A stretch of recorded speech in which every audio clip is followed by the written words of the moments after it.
Pendant plus de 2000 ans, le tombeau du premier empereur de Chine, Qin Shi Huang, est resté scellé sous un immense monticule de terre. La zone du mausolée est extrêmement vaste et seuls les secteurs périphériques du complexe ont été fouillés. Des archives anciennes décrivent des palais souterrains entiers, protégés par des rivières de mercure en mouvement et des pièges mortels contre les intrus. Aucun être vivant n'a jamais vu ce qui se trouve à l'intérieur. L'armée de terre cuite découverte à la surface constitue le seul indice de quelque chose de bien plus vaste, dissimulé en dessous. Plus de 8000 soldats de terre cuite ont déjà été trouvés, ainsi que 520 chevaux et 130 chars de guerre, dont beaucoup restent encore enterrés. À mesure que les avancées technologiques révèlent des indices inquiétants, une question se pose. Qu'attend-on réellement à l'intérieur du tombeau interdit de l'empereur? Et pourquoi est-il resté fermé si longtemps?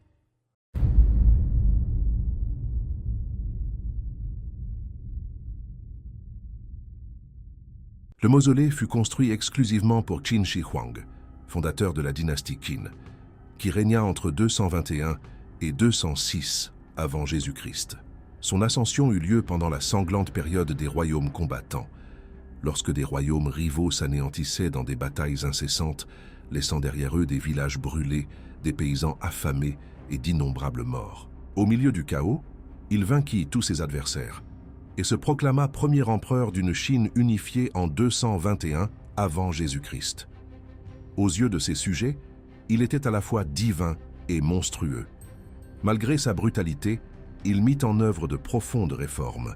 Il standardisa l'écriture, unifia la monnaie et imposa des lois rigides qui consolidèrent l'Empire sous un contrôle centralisé.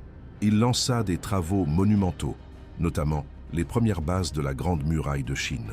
Toutefois, ces réalisations coûtèrent des millions de vies par le travail forcé. Son règne fut marqué par la terreur. Obsédé par le contrôle absolu, il considérait les idées divergentes comme des menaces. En 213 avant Jésus-Christ, il ordonna l'autodafé des livres et l'exécution ou l'ensevelissement vivant des érudits qui résistèrent.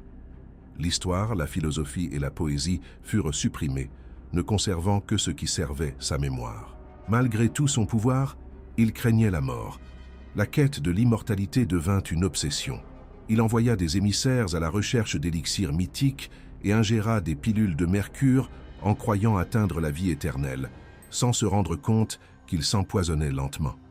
Cette obsession se refléta dans la construction de son tombeau, commencé lorsqu'il n'avait que 13 ans et venait à peine d'accéder au trône de Qin. Pendant près de 4 décennies, des centaines de milliers de travailleurs, condamnés, esclaves et paysans recrutés de force, creusèrent des chambres colossales. Beaucoup moururent, et certains récits affirment qu'ils furent enterrés sur place afin de préserver le secret. L'historien antique Sima Qian décrivit un mausolée traversé de rivières et de mers de mercure représentant les eaux de l'Empire, sous un plafond peint comme une carte céleste. Au centre se trouvaient des palais et des trésors d'or et de jade. Gardant ce royaume souterrain, une armée complète de soldats grandeur nature, chacun doté de traits uniques, semblables à des hommes pétrifiés dans l'argile. Au fil des siècles, des théories sombres apparurent. L'une d'elles soutient que des milliers de travailleurs auraient été exécutés après l'achèvement des travaux. Une autre évoque des pièges ingénieux, comme des arbalètes automatiques prêtes à tirer sur les intrus. Les récits de rivières de mercure alimentèrent la croyance selon laquelle le tombeau serait toxique et mortel. Certains allèrent même jusqu'à spéculer sur des connaissances perdues ou des technologies avancées dissimulées à l'intérieur, hypothèse rejetée par les historiens, mais qui persistent en raison du sceau intact du site. Dans les années 1970, des analyses du sol révélèrent des niveaux de mercure des centaines de fois supérieurs à la normale, confirmant partiellement les récits anciens. Depuis lors, les archéologues étudient le site avec prudence, en utilisant des radars de pénétration du sol, des images tridimensionnelles et des cartographies indiquant de vastes espaces creux, des tunnels et des structures alignées sur des motifs de constellations, suggérant que le tombeau reproduirait symboliquement l'univers. Pendant des décennies, les autorités chinoises refusèrent une excavation complète, craignant des dommages irréversibles aux matériaux préservés depuis plus de 2 millénaires.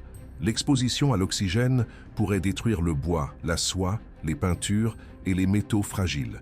Le débat divisa les spécialistes. préservés ou révélés. Avec les progrès de l'intelligence artificielle, des modèles numériques commencèrent à intégrer les données radar, la chimie des sols et les images satellites, indiquant de possibles voies d'accès sûres. Des préparatifs secrets commencèrent. Des structures hermétiques furent érigées autour des points d'entrée.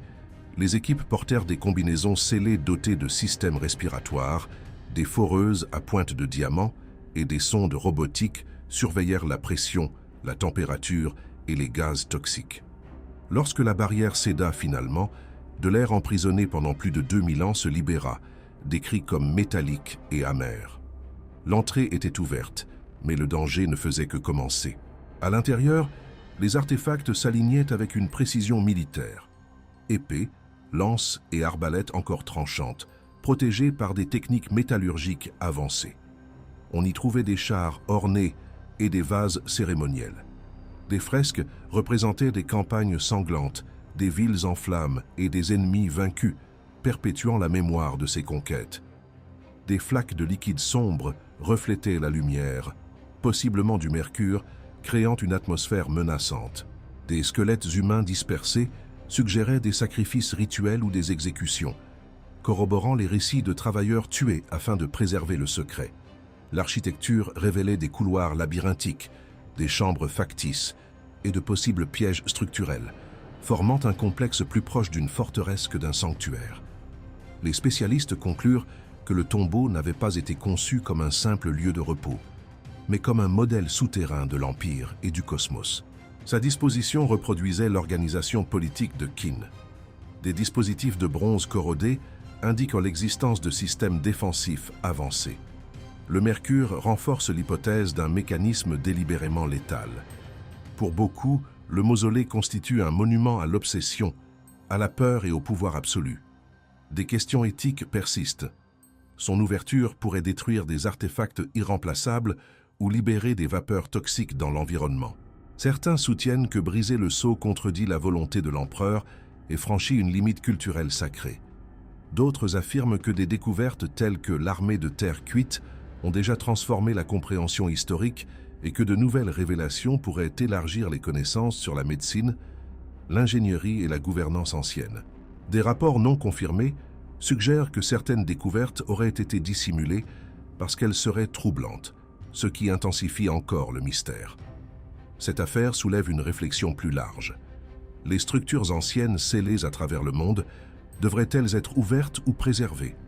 Pourrait-elle dissimuler des risques culturels, environnementaux ou sanitaires? En définitive, le tombeau de Qin Shi Huang n'est pas seulement une sépulture, mais aussi un message. Certains dirigeants ont érigé des monuments non pas pour célébrer, mais pour avertir. Les perturber peut réécrire l'histoire et nous rappeler que le passé, parfois, résiste lorsque nous tentons de le dévoiler. Merci d'avoir regardé. Pendant que vous êtes ici, n'oubliez pas d'aimer la vidéo et de vous abonner à la chaîne. Cliquez sur l'une des vidéos recommandées à l'écran pour découvrir encore plus d'informations fascinantes. Nous nous y retrouvons.